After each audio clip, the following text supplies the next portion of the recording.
غير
موجود عليه.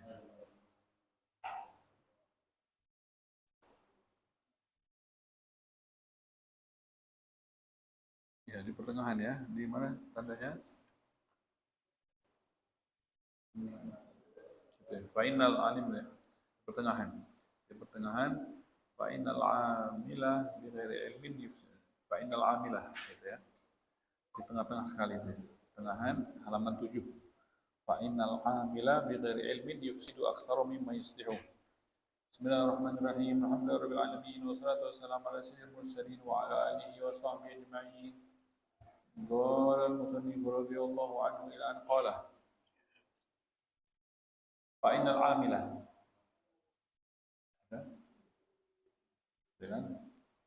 فإن العامل بغير علم يفسد أكثر مما يصلح.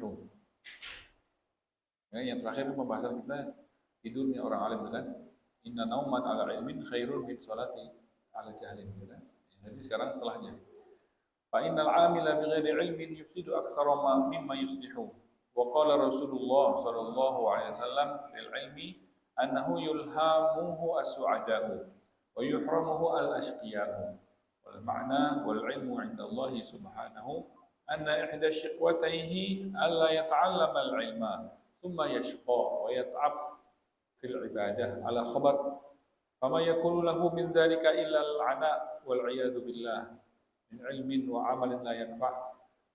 ولهذا عظمت عناية العلماء الزهاد العاملين رضي الله عنهم بالعلم خاصة من بين سائر الناس فإن مدار أمر العبودية وملاك العبادة والخدمة لله رب العالمين على العلم. وهكذا يكون نظروا للأبصار وأهل التأييد والتوفيق. فإذا تبين لك بهذه الجملة أن الطاعة لا تحصل للعبد ولا تسلم له إلا بالعلم فيلزم إذن تقديمه في شأن العبادة. وأما الخاصلة الثانية سبحانك لا علم لنا إلا ما علمتنا إنك أنت العليم الحكيم. سبحانك لا نحصي ثناء عليك أنت كما أثنيت على نفسك فلك الحمد والحمد لله رب العالمين. Segala puji hanya untuk Allah SWT. Melanjutkan daripada pembahasan kita masih dalam kitab Minhajul Abidin.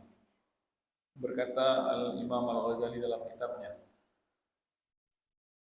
Apa kata Al-Imam Al-Ghazali? Fa'innal amilah. Sesungguhnya kemarin pembahasan terakhir adalah inna naumannya ala ilmin khairun min salatin ala jahlin. Sesungguhnya tidurnya orang yang berilmu lebih afdal daripada salatnya orang yang tidak berilmu.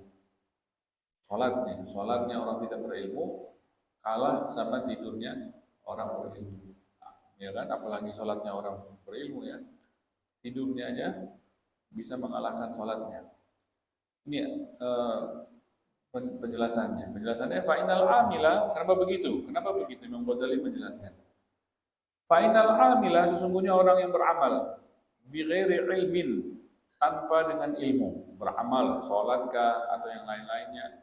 Bi ghairi ilmin, tanpa didasari dengan ilmu, ikut-ikutan saja atau niru-niru saja tanpa ilmu ya. Yufsidu, akan merusak aktsara mimma yuslihu, akan merusak lebih banyak dibanding memperbaiki. Merusaknya dia akan lebih banyak daripada baiknya. Kalau orang beramal tidak berlandaskan ilmu, jadi lebih banyak yang dia rusak daripada yang dia dapatkan daripada ibadahnya tersebut. Bisa-bisa dosa. Tanpa dia tahu, tentunya dosa. Ya kan, kemarin kita kasih contoh itu kan sholatnya orang sholat Jumat ya, bayangkan sholat Jumat itu wajib, udah berpahala besar, wajib, bisa berubah menjadi dosa gara-gara dia nggak punya ilmu, nggak tahu dia tidur itu membatalkan wudhu. Dia pas nungguin di khutbah Jumat ketiduran, kakinya ngelonjor, dia bangun komat, kaget langsung sholat, dia kira nggak batal. Kalau dia ngerti ilmunya kan, kalau dia ngantuk kalau khutbah nggak apa-apa tidur, cuman mesti duduknya bersila. Duduknya bersila, duduk dan tidak berubah. Posisinya tidak berubah. Dia duduknya seperti itu, tidak berubah, bangunnya pun begitu, maka wudunya nggak batal. Kalau begitu cara duduknya. Tapi kalau yang nggak ngerti ilmu, dia duduk aja gitu sembarangan. Dia lihat tuh orang ikut-ikutan. Lihat orang tidak berdasarkan ilmu. Tuh orang tidur, langsung sholat boleh. Itu orang alim tuh, ustadz tidur dia langsung sholat Jumat. Anda juga tidur sholat, karena yang ikut-ikutan. Kalau dia yang tidur tadi itu ngerti ilmunya, tidurnya bagaimana modelnya, ada syarat-syaratnya. Kalau dia nggak ada ilmunya, jadi beramal tidak berdasarkan ilmu banyaknya rusak, Apalagi ibadah-ibadah yang lain, apalagi haji, apalagi umroh itu mah. Oh, banyak banget itu kalau kita nggak punya modal ilmu susah sekali ke sana. Ya di sana banyak banget yang kita lihat yang kalau kita mau niru bingung kita nanti kan banyak sekali yang aneh-aneh ya yang akhirnya kita umroh kita ibadah haji kita nggak tahu apa nasibnya ya. Maka mesti ilmu kata yang tadi kan. Wa qala Rasulullah sallallahu alaihi wasallam, bersabda Nabi kita Muhammad sallallahu alaihi wasallam fil ilmi, tentang ilmu, innahu yulhamuhu as-su'ada. Sesungguhnya maknanya Allah alam, sesungguhnya ilmu tersebut akan diilhamkan. Ilmu ini ya akan diilhamkan bagi orang-orang yang beruntung. Hanya orang beruntung sajalah yang dapat ilmu. Kalau Allah mau orang ini baik, Allah akan ilhamkan kepadanya ilmu. Karena ilmu ini mahal. Ilmu ini keselamatan orang dunia, keselamatan orang di akhirat. Maka orang yang tidak penting baginya ilmu itu tanda-tanda celaka, orang celaka. Ini kan sungguhnya ilmu tersebut akan diilhamkan kepada orang-orang yang bahagia, orang yang beruntung. Orang yang beruntunglah yang akan mendapatkan ilmu. Gitu kan? Wa yuhramu al-ashqiya, orang-orang yang celaka, ashqiya itu celaka, akan mahrum, akan diharamkan dengan ilmu. Jadi tidak akan mendapatkan ilmu. Itu tanda. Jadi kalau orang memang dia senang sama ilmu, mencari ilmu, dia berilmu, itu tandanya orang ini beruntung. Ya kan? Kalau orang tersebut masa bodoh sama ilmu, nggak peduli sama ilmu, majlis ta'lim nggak peduli, itu dia tandanya tanda-tanda dia celaka. Ya, itu maksudnya. Wal ma'na wal ilmu 'indallah, apa makna daripada hadis tersebut yang maknanya Allah alam, wal ilmu 'indallah itu. Makna Imam Ghazali menyebutkan makna kan, wal makna hadis tersebut, cuman disebutkan Allahu alam dulu. Jadi makna hadis Allahu alam, Allah yang ngerti, yang maha mengerti. Dan habis itu Imam Ghazali utarakan, gitu kan? Wal makna wal ilmu 'indallah. Maknanya tapi Allah lebih tahu, gitu kan? Yang maha tahu.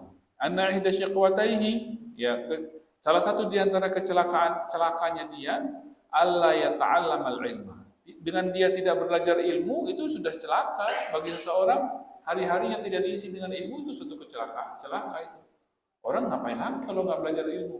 Orang mulianya dengan ilmu. Kalau orang nih kosong gitu nggak ada ilmunya, nggak ada, tidak ada nilainya seseorang tanpa ilmu, ya kan? Nah, jadi itu pertama. Allah yata'allam al-ilma, orang tersebut tidak belajar ilmu itu suatu celaka bagi dia. Yang kedua, tsumma yashqa wa yat'ab. Yang kedua, celakanya yang kedua adalah tsumma yashqa wa yat'ab, kemudian dia akan capek. Celaka pertama dia tidak punya ilmu, dia tidak ada nilainya. Yang kedua, dia akan capek fil ibadah, dalam dia beribadah, ala khobat, asal-asalan. Khobat itu asal-asalan. Jadi beribadahnya dia asal-asalan. Oh, gini kali ya, gitu. Wudunya gini kali ya. Dia nggak tahu pastinya. Dia tidak bisa menilai pasti ibadah yang dilakukan ini sah apa tidak sah. Karena khobat asal-asalannya. Itu kedua, celakanya dia yang kedua itu. Yang pertama memang dia nggak punya ilmu, yang kedua ibadahnya akan berantakan. Fama yakunu lahu min dzalika illal ana, maka tidaklah yang dia akan dapati daripada ibadah tersebut gara-gara tidak ada ilmu tadi illal ana, kecuali capek doang. Capek aja nggak ada nilainya. Ibadahnya nggak bernilai, tidak ada pahalanya. Wal'iyadzubillah. Semoga Allah melindungi kita daripada ilmu dan amal la yanfa', daripada ilmu dan amal yang tidak bermanfaat. Walihada, maka kata Imam Ghazali, atas dasar itulah saking pentingnya ilmu tersebut, agumat inayatul ulama, maka besarlah perhatian dari para ulama. Karena saking pentingnya tersebut ilmu tersebut, maka besarlah perhatian para ulama az-zuhad, ulama yang sungguh-sungguh yang benar, yang ahli zuhud, wal amilin, ulama yang beramal dengan ilmunya, radhiyallahu anhum bil ilmi. Mereka sungguh perhatian besarnya kepada ilmu. Jadi kan mereka ilmunya sudah punya. Dan seharusnya mereka kan udah sampai, udah tenang, udah mereka ibadah aja sendiri. Enggak.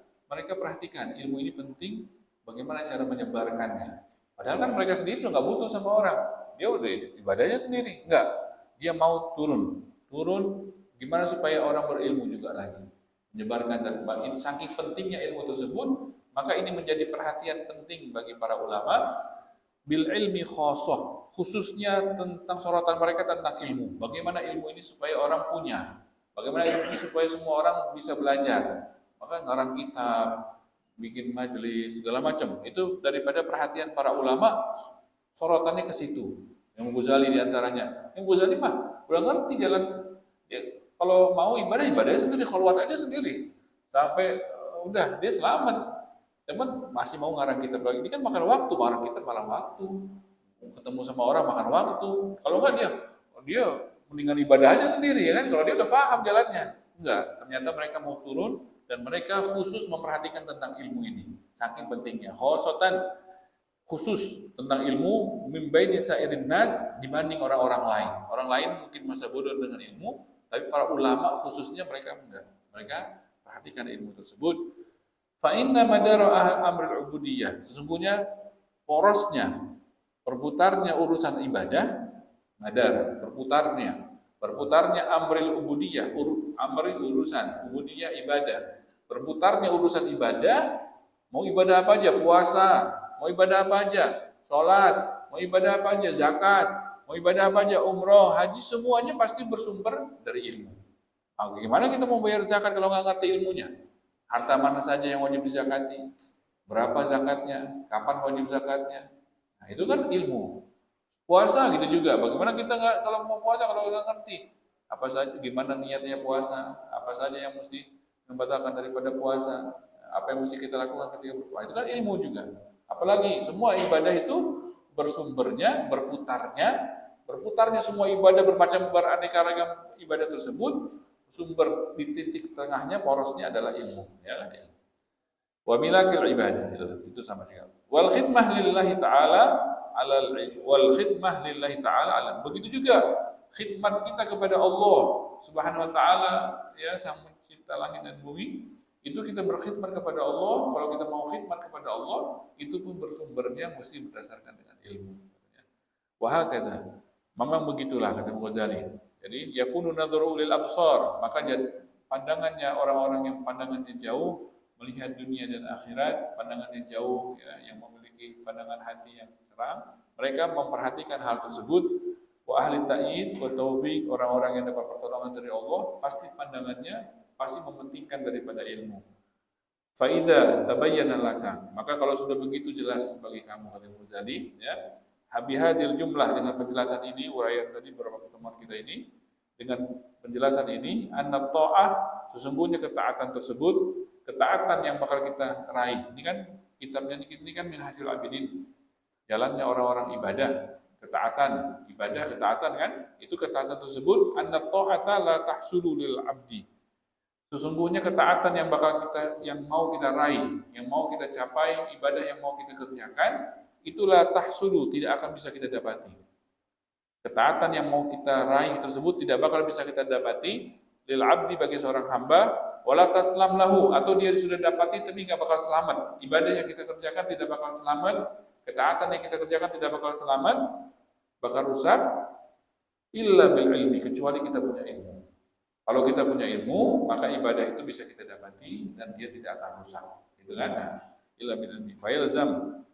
Maka kalau kita sudah tahu begitu, maka lazim bagi kita idzan kalau begitu, idzan itu kan kalau begitu. Maka lazim kalau begitu takdimuhu untuk kita mendahulukan. Mendahulukan apa? Mendahulukannya, katakan mendahulukannya itu apa? Mendahulukan ilmu dulu.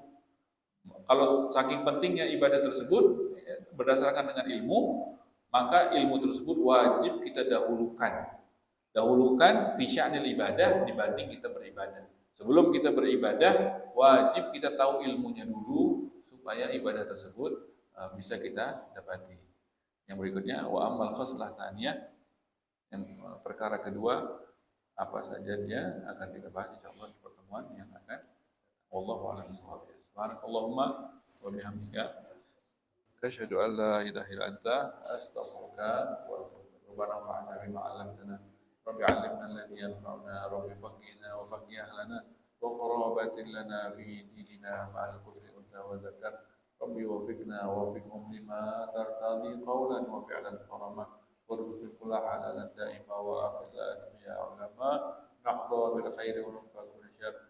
Rabbana aslih lana kulla syu'un wa akhir wa biridha minka al-uyun waqdi 'anna rabbana kulla duyun qabla an ta'tiyana rusulun man yughfir wastur anta akraman satar wa salatullahi tabshar mustafa man ilal haqqi da'ana wal wafa fi kitabin fidina shifa wa 'ala al-ali al-kiram syurafa wa 'ala as-sahbil musabih al-ghurar Allahumma hdina bi hudak wa ja'alna mimman yusari'u fi ridhak ولا تولنا وليا سواك ولا تجعلنا ممن خلق عمرك وأعصب وحسبنا الله ونعم الوكيل ولا حول ولا قوة إلا بالله العظيم وصلى الله على سيدنا محمد وعلى آله وصحبه وسلم والحمد لله رب العالمين. الفاتحة.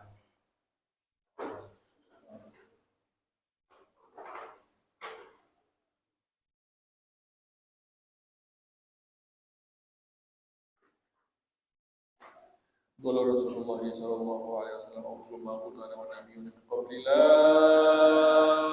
إله إلا الله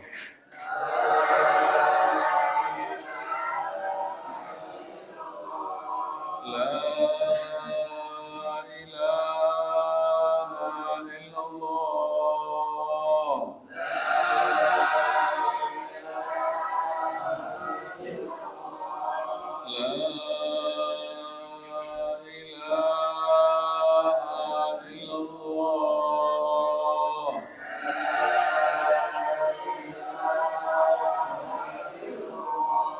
Muhammadur Rasulullah sallallahu alaihi wasallam kalimatu haq 'alaiha nahya wa 'alaiha namut wa 'alaiha nub'ath insyaallah min alamin rabbana taqabbal minna innaka antas samiul alim wa tub 'alaina innaka tawwabur rahim sallallahu alaihi Muhammad wa ala alihi wasallam walhamdulillahi rabbil alamin.